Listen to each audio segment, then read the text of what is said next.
A ballot initiative has been launched that could allow homeowners to cut their property taxes in half. U.S. Forest Service officials are tired of abandoned RVs and campers cluttering up the Bighorn National Forest.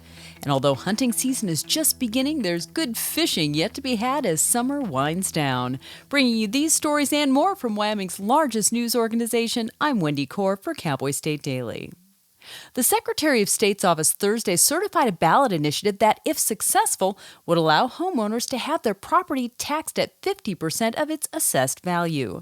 Cowboy State Daily's Leo Wolfson reports that the campaign is being led by former Republican governor candidate Brent Bien, who said that the initiative is part of trying to make Wyoming a freer state. To get this on the ballot, there is some steep requirements. They need about 29,000 signatures statewide. They have to get signatures in 16 of the 23 Wyoming counties, and they will have until February 12th to get enough signatures. However, Wolfson said those proposing the tax cut have not offered a way to offset the revenues that would be lost. I spoke to Albert Summers, the Speaker of the House, about what he thinks about this, and he said he has some concerns about it. He said he has spoken to the members of the Legislative Service Office, and they estimate this would have a $210 million impact on Wyoming each year. Senator Cale Case of Lander says some people in Wyoming believe residents already get a good deal on their taxes compared to other states.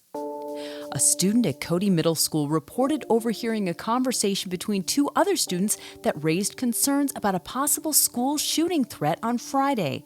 Park County School District 6 Superintendent Vern Orndorff said the information was not detailed and vague, but the school district and the Cody Police Department immediately responded, according to Cowboy State Daily's Andrew Rossi. A student told the Cody Middle School principal that he had overheard two other middle school students talking about a school shooting on September 1st, and the Park County School District number 6 policy is swift and decisive action, take no chances. So they immediately launched an investigation. The Cody Police Department said it would increase its presence on all campuses for schools in Park County School District number 6. On Friday morning, a message was sent out to parents and staff explaining that the threat was deemed not credible and the school day passed uneventfully.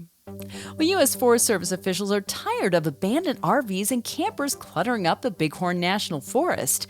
Cowboy State Daily's outdoors reporter Mark Hines says the agency is cracking down and demanding people move their campers every 2 weeks. So there's this site near Graybull on the National Forest, and back in the 80s, they started letting people park their RVs there, long term. Unfortunately, what's happened over the decades is, some irresponsible people or people have just forgotten that there are several flat out abandoned campers sitting up there now. They've got marmots moving into them. Some of them are leaking fluid. So it's kind of a mess. District Ranger Mark Foster told Cowboy State Daily that the intention isn't to shut down the RV parking area forever.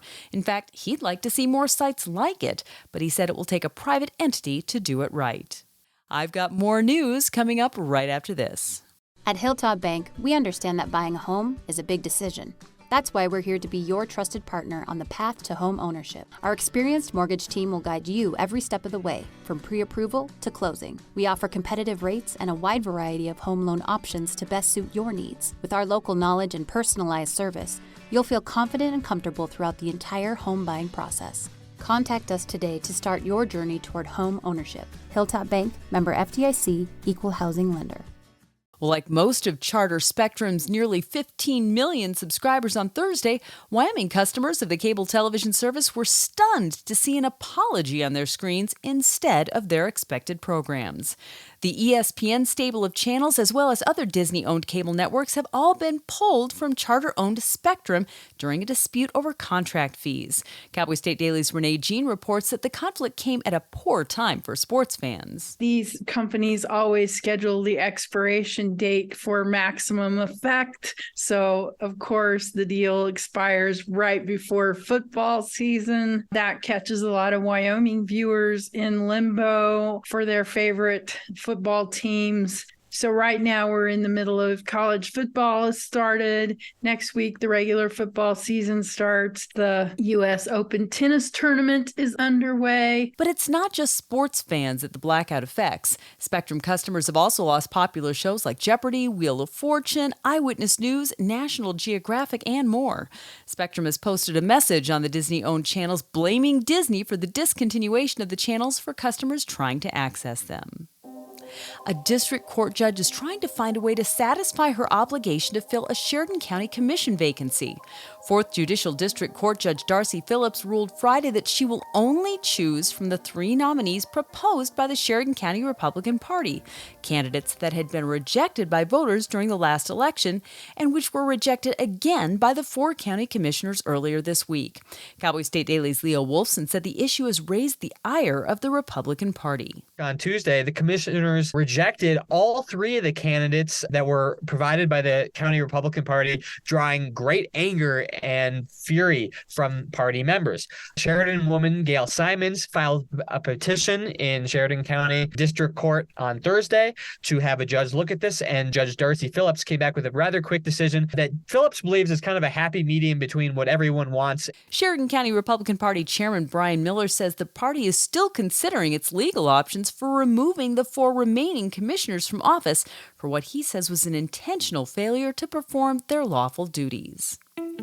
And for many, late summer in Wyoming means hunting has begun, but it's also the sweet spot for fishing. Cowboy State Daily's outdoors reporter Mark Hines spoke to local outdoorsmen who say include a fly rod in your hunting gear. Everybody has hunting on the brain this time of year, but we shouldn't overlook that it's some of the best fishing. Temperatures start to drop, the fish get more active. With high temperatures expected to linger for a little while, fishing guides recommend that fly rod anglers use terrestrials or flies and lures made to resemble such tempting morsels as beetles and grasshoppers.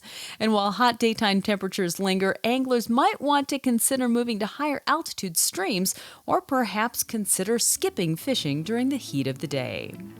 And that's today's news. You can read about all of these stories and more on CowboyStateDaily.com, offering the best and most complete news coverage in Wyoming. If you'd like to unlock your daily dose of Wyoming news, sign up for the Cowboy State Daily newsletter, your key to staying connected with what's happening around the state. I'm Wendy Core for Cowboy State Daily.